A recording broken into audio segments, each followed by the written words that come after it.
Welcome back to another episode of the CRL podcast. My name is Caleb Smith, driver of the 54 High Five Racing truck and ARCA car on Monday and Wednesday nights, joined by Rob.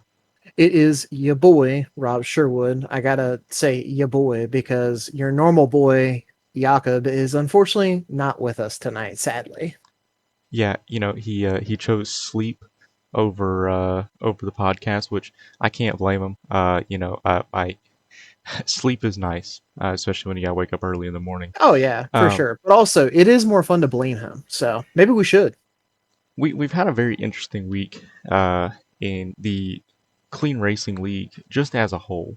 We got playoffs going in the ARCA series, and we were two races away from the truck playoffs happening. So a lot of point situations, playoff implications happening over on the truck side. ARCA side, we're already underway with the championship fight. Let's start off with Monday night. Uh, we were at Las Vegas uh, for 120 laps around the desert because it was hot on that track. I was getting loose, but I, I feel like it was a really good race overall. We had some questionable incidents. Yeah, Um, yeah. I Well, I'm I sure we're going to talk about that a little bit as we go on. oh yeah, no, we definitely will because it affected my race. It really did. Yeah, yeah. Um, but let's it was a very good race. I feel like there was a lot of fighting going on up front, and a lot of stuff going on. But ultimately, Lane Hostler coming home with his third win of the season. Really, I think he's back, and I think he's going to make a championship charge this season. Yeah. Uh, I he just had an off season. Now he's back. I mean, I there's don't really nothing you can say about it. I don't know if you saw his comment in the Discord, but he said something along the lines of he didn't think that he was going to win at Vegas. It's just he feels like he kind of lucked out. I need to Yeah, go back and find the exact comment, but I remember 2 seasons ago when he was so dominant and he always had the right strategy, and it just you never really it turned out gold. It never seemed to matter. I remember specifically one race. It may have been Michigan. But he pitted off cycle to a point where he would not have made it like the rest of the field would have been, but he basically stayed out on track longer to catch a caution. And when caught a caution, restarted from I think fifth and had the freshest tires and ended up driving away and winning the race. And if he feels like he's just been fortunate with strategy, then I think everybody else is in trouble because the last time that he was hitting the strategy and things were falling his way, I think he won 5 races in a season. 6. Uh yeah, six. Yeah, So it's definitely spectacular, and I'm happy he's back up there winning again. He was our second CRL Hall of Famer, and really showing why. Um, but I'm just gonna go through the playoff standings as we are one race left, which is at Talladega. So it is really a free for all, and I think it's going to get a little chaotic. But I'm gonna read through these point standings real quick and just how close it really is, and a must win for most of these drivers. Um, so you've got Hostler, Tatum, Collins, Kelly, Kinney, and Curtis. Curtis is flirting with the top 20 bubble, and he has to be within the top 20 in order to make the playoffs and for that win to count. So yeah. he's really flirting with it. He's got an asterisk beside his name. So that's something to keep in mind. He's really going to have a stellar race at Talladega, and we know how that is sometimes. Yeah, Uh, just to clarify for people listening, just to follow up on what Caleb just said, you have to. So it is winning, but only if you're top 20 in points. You have to be top 20 to be eligible with a win. And currently, as you said, Judson is flirting with that bubble. He is at 153 on the season, and 20th place is you and Kevin tied with 151. So he's 2 points above technically going into this last race. Yeah, and you know he's gotta have a good race, and you know he's really got to play it safe. You know, miss the wrecks because you know they're gonna happen. Um, even in a league named Clean Racing League, you're still gonna have wrecks. It's Talladega. It's gonna happen. People are gonna get aggressive, especially as a cutoff race. It's gonna happen. As for our drivers already locked in without a win, you got Trask, Harden, and I apologize, I'm going to butcher this. Van Schaik. Yeah, I, I have no idea how to pronounce his name. So if he's listening, Charles, you're gonna have to help us out on that one because yeah, that's probably as good of a pronunciation as I would give it as well. yeah, we apologize. Yeah, Um, sorry about that, Charles. but yeah, all of those drivers are locked in. They are in the playoffs. Only one is really Curtis. He's got to have a good race. Um, And so you got Simley, who is plus 35 on the cut line. He's not locked in. He's got to have a good race. Really, he's just got to finish. That's really what Simley has to do. Altus plus 30. All he's got to do is really just finish the race, and he's Yep. going to be locked in. Seth Foudy, he's plus 3 on the cut line. Um, you know as long as he can stay with his turn one heroes teammates, I feel like he's going to have a good shot of making the playoffs. But he's also got uh, Nathan Brown behind him, -3. He's looking in.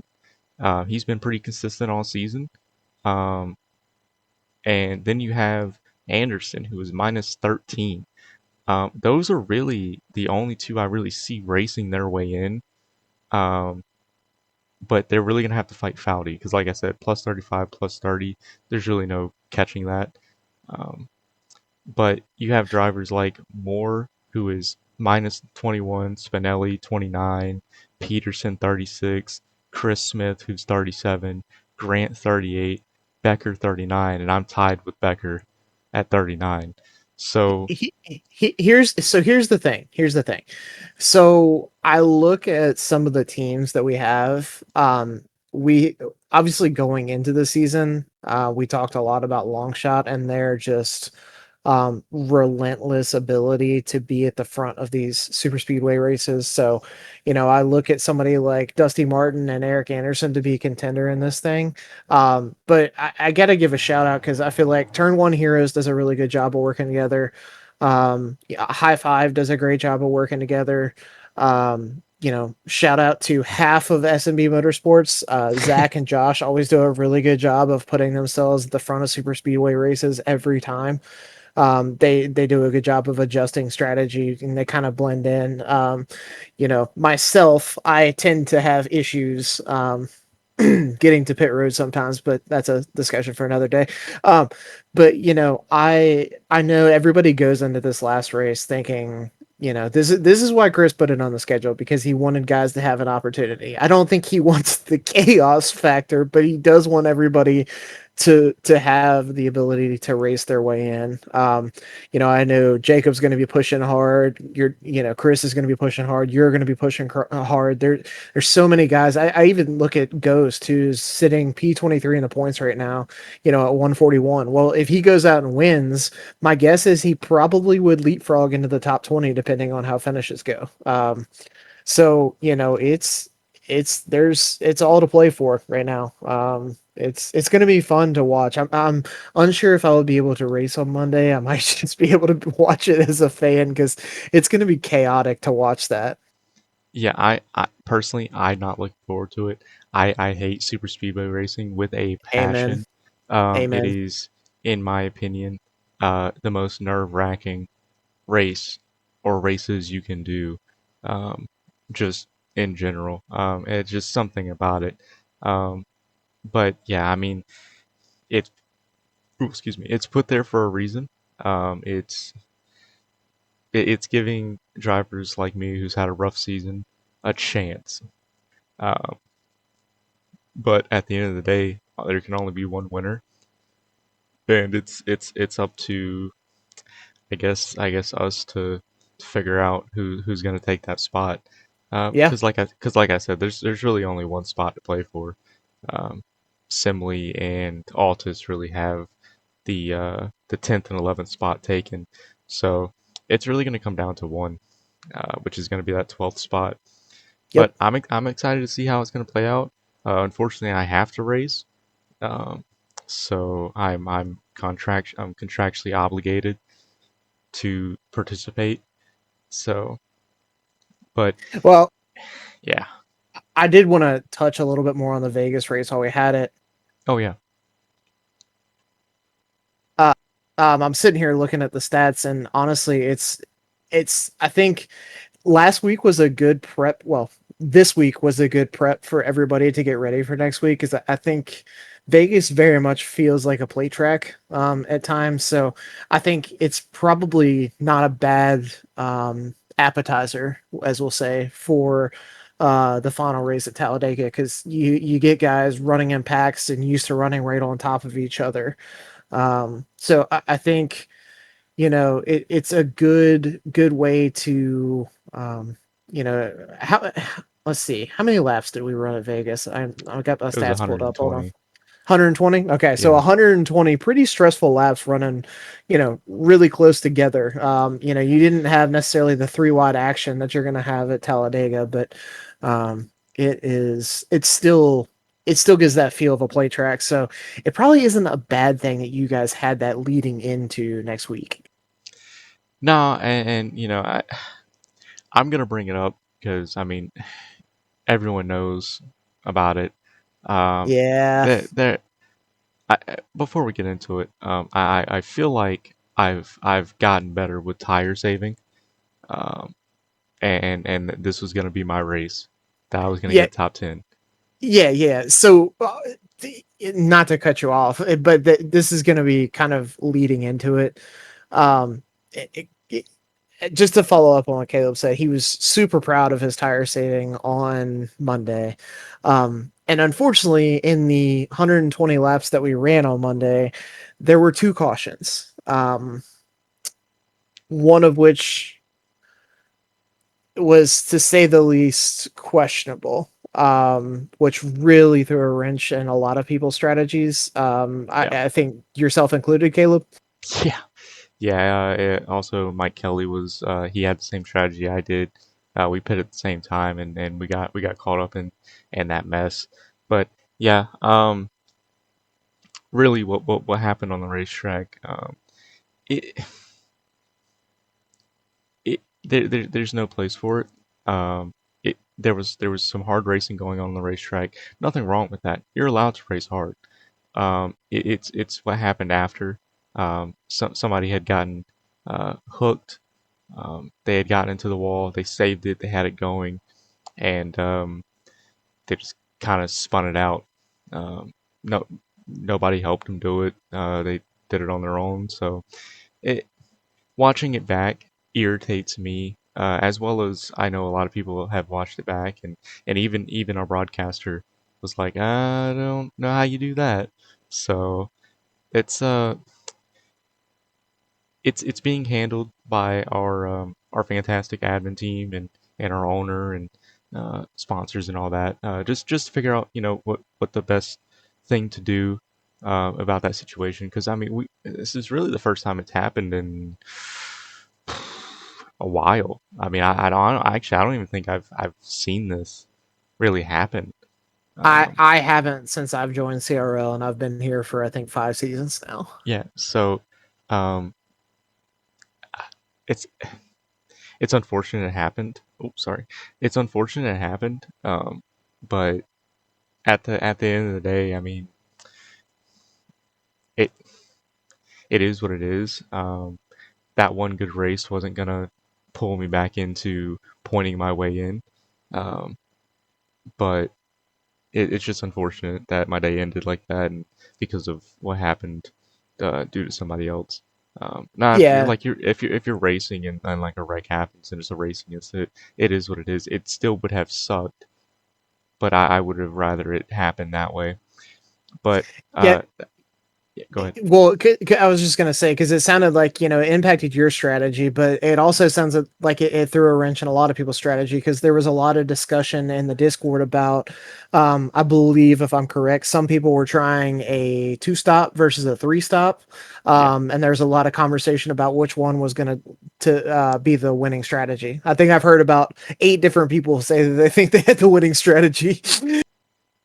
Yeah, I you had some people that were trying to two stopper, and realistically you could save enough fuel because I was tire saving, so when you're saving tire, you're not on the throttle as much, so you're saving fuel in that time, um, which I just learned recently, so that's cool. But yeah, I mean, I pitted and it said I had 40 laps left, and I'm like, huh, I could probably had I pushed it, I probably could have two stopped it, but towards the end, those tires really start to they were really starting to go, and turns 1 and 2 was money. I mean, I felt like if you got down on that line, you were able to, in the long run, you weren't able to full throttle it, but you were able to gas it up really early. Turns 3 and 4, it understeered so much coming off the corner. Like if you couldn't pass someone on the low side at all, um, unless like you had fresher tires or the run had just started. Um, the high lane was definitely the lane to be in. But yeah, it was definitely unfortunate, the scenario that played out. But yeah, Yeah, the yeah. Lane ended up executing it perfectly and bringing home the W, which was his third of the season. And as you said, I think he might be back. No, he's definitely back. Um, he's definitely back. But yeah, It's so that was the Ghost Athletics CRL Truck Series. Um, Now to kind of shift over to everyone's favorite type of racing, road course racing. We just wrapped that up about an hour ago. yeah, that's In a the Grant Designs CRL ARCA series, which you can find both of those series on OSR Network on YouTube on Monday night and Wednesday nights at 8:30 p.m. Eastern Standard Time on their respective nights. But yeah, we uh, we just got done with that, and Rob ended up taking pole in that race, and had some trouble early on. What exactly happened? I know you were racing Bobby pretty early. What uh what happened going to the bus stop? unclear. I didn't feel like, I mean, normally when I go through the bus stop, both the truck and the ARCA car, we've talked about how little lateral grip there is in the ARCA car. You have a hard time getting it to rotate. But you kind of figure out how to get it to, I don't want to say I was flicking the wheel through the bus stop, but I felt like I had gotten to a point where I was comfortable braking at the 500 marker, going through the bus stop, especially if you can get tight to that guardrail on the right side. Um, and I'm not really sure what happened. Bobby asked if it was his fault. I don't think it was Bobby's fault. I think he was slower than I expected him to be, but also after comparing my practice laps to the race lap, I think I was about 8 to 10 miles per hour quicker going in there than I had been. I Jeez. still would have I think it was a combination of two things. I would have been fine if it's just me going through there. However, it wasn't. Yeah. So when I caught him quicker than I expected to, I kind of flicked it harder to the left and stabbed the brake and gave it more pressure than I normally would, and it just turned the back end around. And fortunately, it just looped me around. I tried my best to save it, but at that point, I turned it I cranked it to the left. Then I tried to loop it back to the right, and I just had carried so much speed into there that it tagged the back end heavy into the tire barriers on the left side at the exit of the bus stop. So I had like almost 7 minutes of optional repair. So I love road course racing. I love coming out there and just going, you know, I don't want to say balls to the wall, but I enjoy the the stress of road course racing. So I sat, fixed the repairs, and then I came back out and just log laps, and it was a lot of fun. I wish that I could have battled it out with you guys because we ran some practice laps and had a great time running right on top of each other. So I don't really know how it would have turned out, but when Bobby got the lead on the initial start, I knew that it would. It's also very hard to pass there, especially in this car, as you found out. So, Yeah. but yeah, not to take any credit away from our winner, Caleb Smith. How do you feel about I actually just checked the standings. You are 4 points behind Seth Foudy, so you're right back in this thing. Yeah. Last week at Kansas was it was kind of unfortunate. Um, I had gotten the pole and I'd led the opening 10 laps and I kind of fell back a little bit. But I didn't really have the finish I wanted. Kind of fell back in the long run. But this week I felt like it was going to be a really good points day. I was shooting for a top three. Um, I knew the people I was racing for the win was going to be you and Bobby.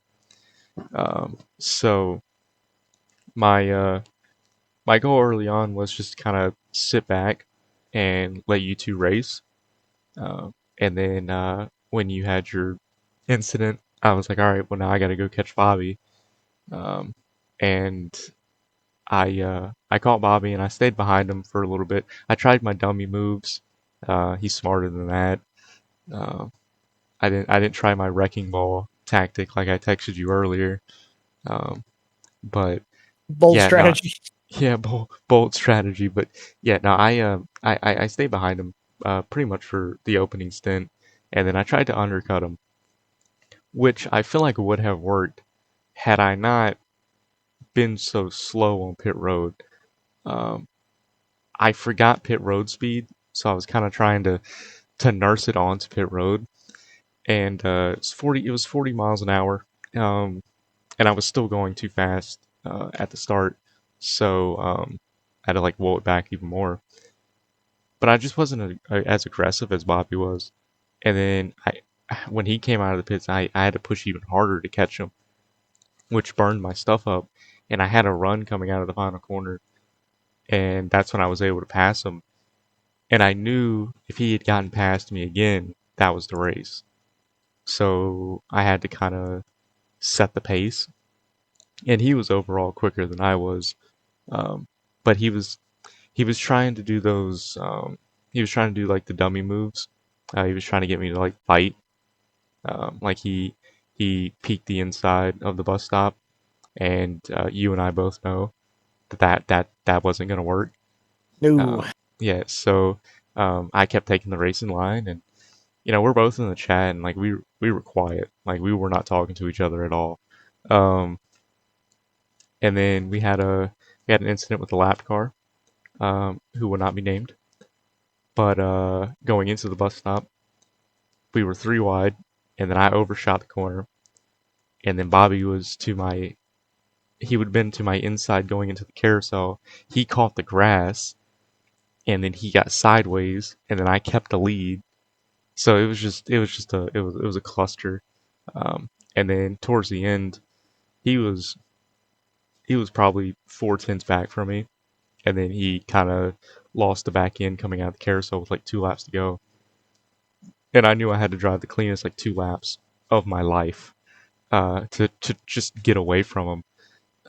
And that final lap, I I was so focused on just getting to the checkered flag, like I knew he was going to try to send it, and I gave him room on the final corner, but I had the outside, which would have given me the run, and he ended up hitting the wall coming out of the corner, and I won.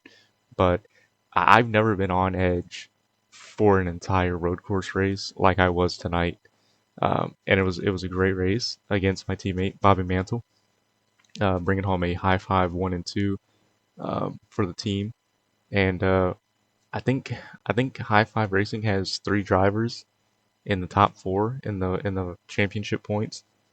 So that's pretty exciting. All within 4 points of Seth. So that's pretty Yeah, exciting. yeah. Next week we go to Echo Park Speedway Raceway. I don't know what they're calling it now. It's New It's it's Atlanta. it's Echo Park, yeah, but yes, it's New Atlanta. Yeah. So I'm I, I'm kind of nervous because like I've won races back when we had the CRL Cup Series on Thursday nights.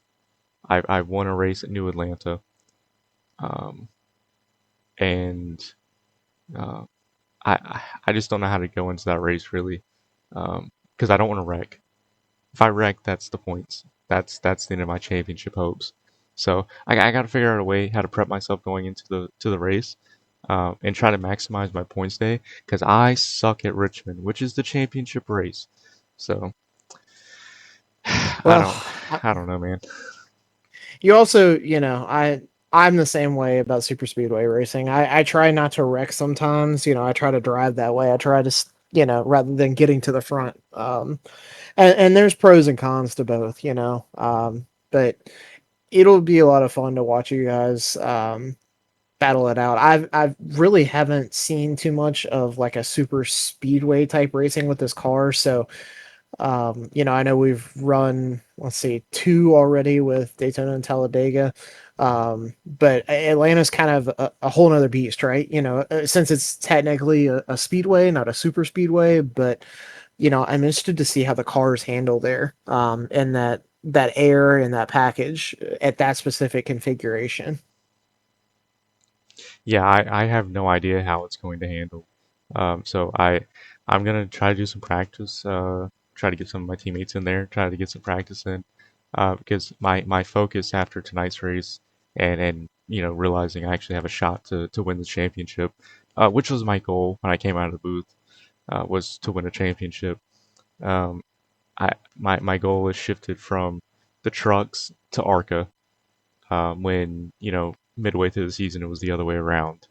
Um, so I'm going to take these next two ARCA races very serious, to try to bring home a championship, um, which I feel like would cap off a I wouldn't say a Cinderella story, but I won the CRL double, the Indy race. Um, I've I just won the ARCA series, and if I can cap off with the championship in either series, I feel like that's a season to not to forget. So, but I really got to be on it if that's going to be the case, which I hope it is. Well, and that's what playoffs do to everybody. It gets stressful, it gets tense. Every race, every spot counts. Hmm. Obviously, it's a little bit different in a chase format, at least in its own right, than it is in the rounds. Which, our ARCA series runs a chase format essentially, versus where the Truck series runs the round format for people who are unaware of both. Um, but it's a big few weeks coming up for CRL. You get the last two races for ARCA to decide a champion with so many guys under a blanket, top four within 4 points. And then obviously as we make our way to Talladega for the last race of the regular season, you've got so many eligible guys that could still throw a wrench in this thing. So um, I thought maybe since we've caught some flack for not picking the last couple weeks, Yeah, so I thought we'd yeah. maybe do a little bit something different since Jacob's not here. And let's go ahead and how about we pick for Monday and Wednesday this week? All right. So what Monday we're at Talladega, Yep, and then Monday is Trucks at Talladega. Wednesday is at Echo Park, which is Atlanta. Yes, for ARCA. Yep. All right. So for Monday night, I am going to go. Hmm, I haven't picked myself yet, so I'm gonna go myself. I like Uh, it. because I need it. If I want a shot to contend for a championship, I need it. So I'm gonna pick myself, and then for the Wednesday night race, um, it I don't I want to pick myself again because I would like a good points day. But realistically, I feel like any of the high five racing guys could really bring it home. Um, so I don't know. There's Can I just pick a whole team? You cannot pick a whole team. Damn. All right. Cause I mean we're just we've got the super speedways figured out, but Oh yeah. I guess I'm gonna pick myself for both. Okay. Sorry. Send it. Send it. Yeah, I yeah. love it. I love So the confidence. Speak it into existence, brother. yeah, I got to. How about yourself? Um, that's I was really debating. Of course, I want to go long shot. Um, they just they have a knack. Something is maybe I'm just looking at the chaos. I keep being drawn to the names Eric Anderson and Jeremy Moore, but I can't tell if that's like my subconscious just, like the angel on your shoulder, devil on your shoulder, I feel like this is the devil on the shoulder of like, hey, chaos. Um so I I do think as much as Longshot has it figured out, I would not be surprised if Eric Anderson wins, but um my official pick, I'm gonna go with Chris Smith. What a I I guy.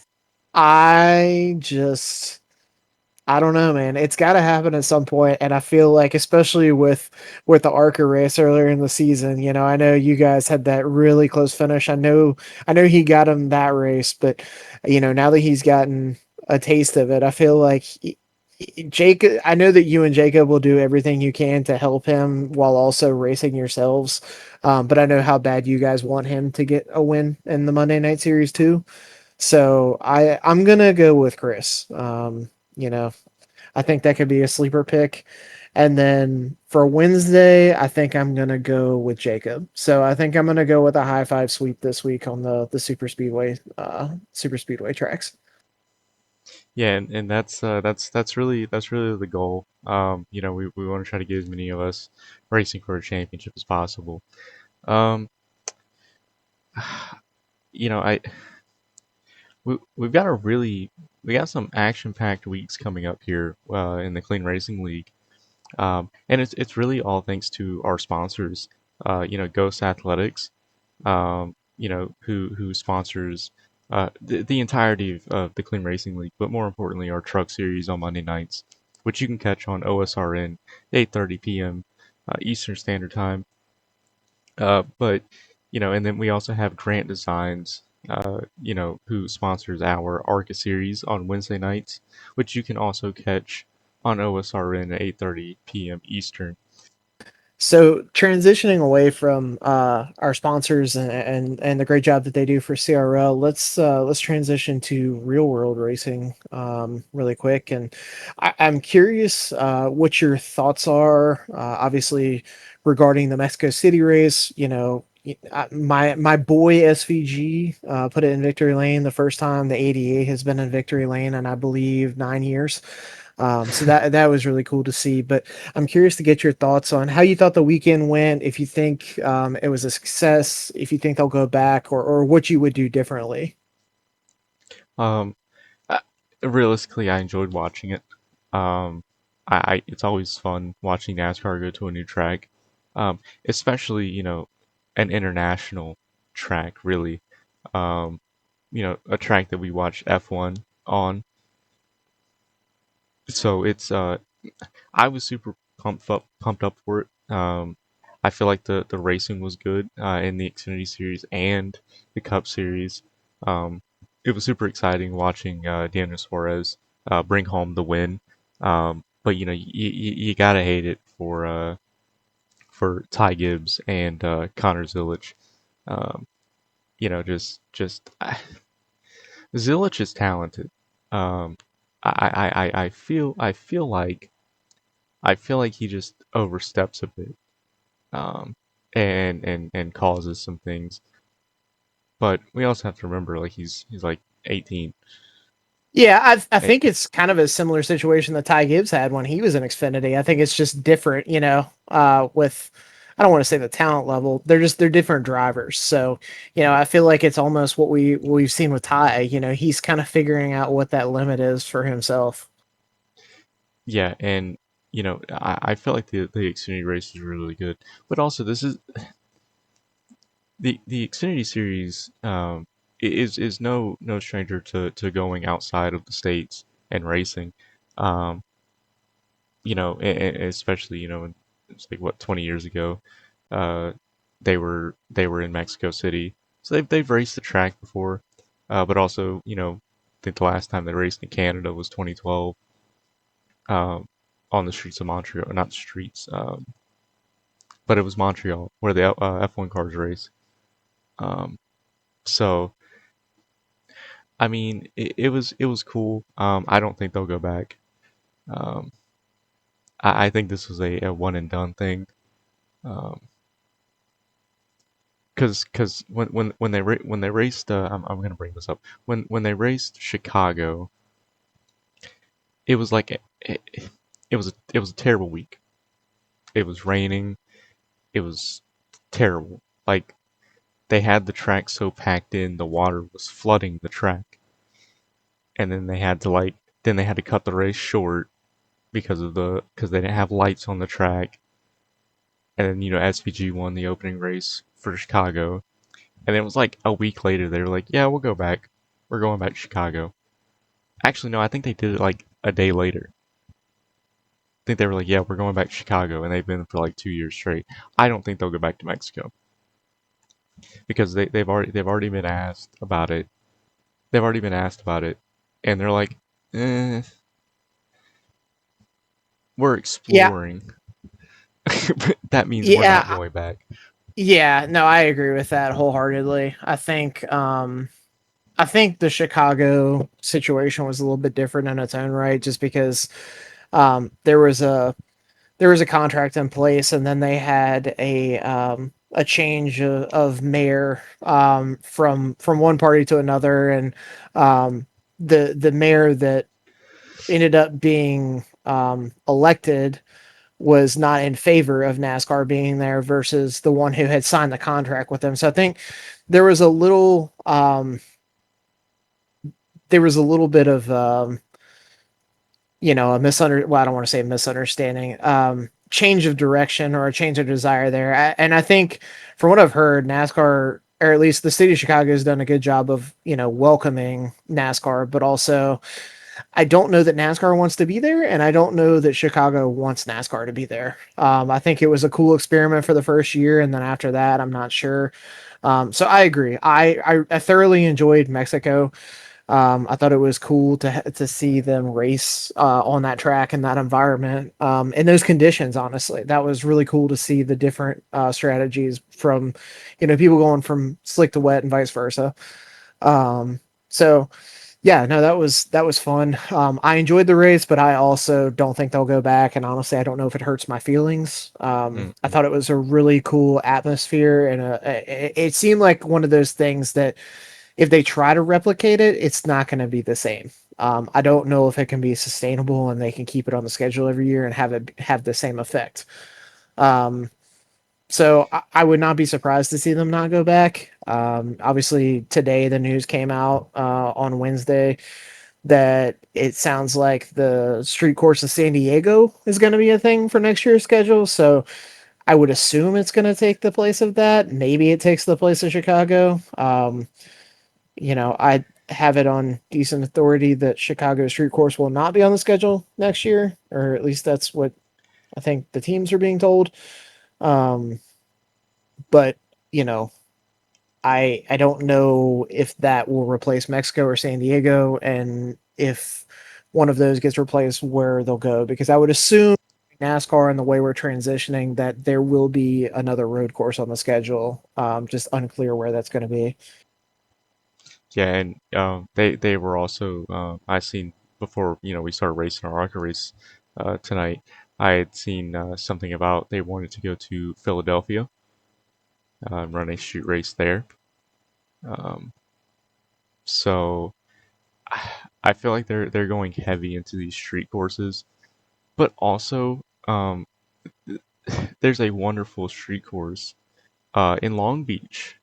Um, IMSA runs there.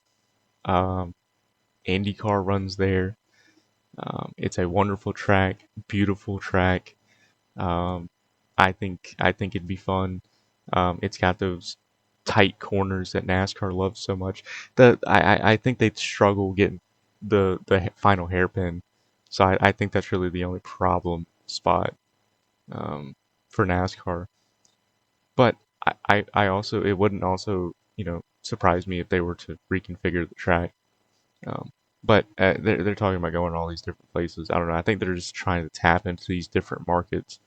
Um, they wanted that the Auto Club uh, short track to be done by now, and now they're talking about like, it's not even. I don't even think they're going to do it anymore. So um, that's a market they want to be in, and they really have nothing out there other than Sonoma. So um, I, I like street courses, so I'm a big fan. I like Chicago street course, um, and I'm pretty sure I'll like whatever they do next. And Rob, what's your opinion on these street courses that NASCAR seems to be wanting to push so much in the Cup Series? I mean, I have mixed feelings on it, honestly. I feel like, it's like it kind of said, it feels like a one-time thing. I I really would love for them to get back to more traditional road course racing if they're going to do it. Um, I think it would be a cool event to see them do something like a Long Beach or I guess San Diego now. I think my fear is that this rotating street course every year becomes a thing. And I totally get trying to tap into markets, but I remember reading something when the conversation of the San Diego street course first came up. And I think a lot of people dismissed it because they said, well, they already left the Southern California market when they left the Coliseum, so why would they go back? And I think that's valid. I think why I know those are two different types of racing, but I mean there is a perfectly good road course sitting, one that had fantastic attendance before they left it, one that they had put on July 4th weekend, and I felt like it had really carved out its own niche in the schedule, or its own niche. Sorry, at Road America. I don't understand why this series can't go to Road America. I think the street course is a fun idea, but the rotating street course is not sustainable. It's just not in my opinion. You know, they've already pissed off some people with the fact that they have kept their oval instead of going back to the Charlotte Oval twice a year, which people are split on that. I think when your car is geared towards, I mean, honestly, the 600 was the best race of the year so far. It just was, in my opinion. The car is geared towards that type of racing right now, and I think they need to take advantage of it. I think the road course racing is fun in theory, but I know a lot of traditionalists used to say, well, we went to Bristol twice a year, we went to Martinsville twice a year. You knew in April you were going X, and NASCAR has to find the balance of not getting stuck in the past versus um, evolving with the future. Um, they kind of have to maintain the traditionalist crowd while also appealing to the new fan base. And I'm guessing that's what they're trying to do with the street courses. I'm sure we will watch it in San Diego next year. It'll be a cool event. And then I hope they never do it again. And I don't know. I just would like to find something more sustainable road course wise, if we're gonna do it. That I feel like there's better opportunities for real tracks.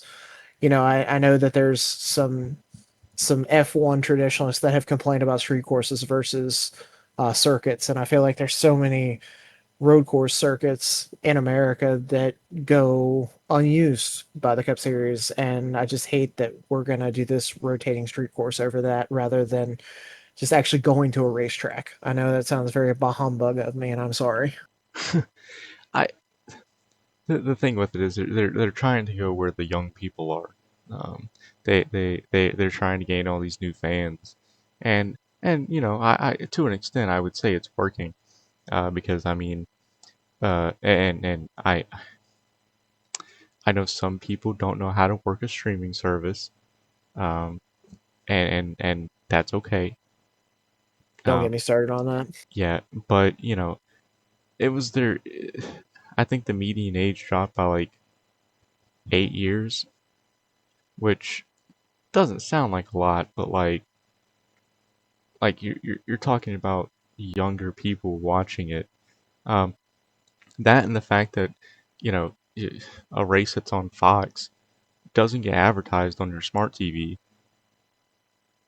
I turned on my smart TV and the first thing I seen was they were racing in Mexico. Even Coke 600 weekend, I seen it. Like I turned on my TV and it was like Amazon Prime, Coca-Cola 600, watch now. They do it with Thursday night football. Like it's perfect. And I know the viewership isn't there, but I mean it it takes a while for people to transition. But also, who doesn't have an Amazon account? I mean, you know. Uh, anyway, um, they're going to TNT next, and honestly, anything other than Fox is a win. Um, Amen. I feel like they the the IndyCar series on Fox. Honestly, I you can tell they've put all their eggs in the IndyCar basket and have basically said fuck NASCAR.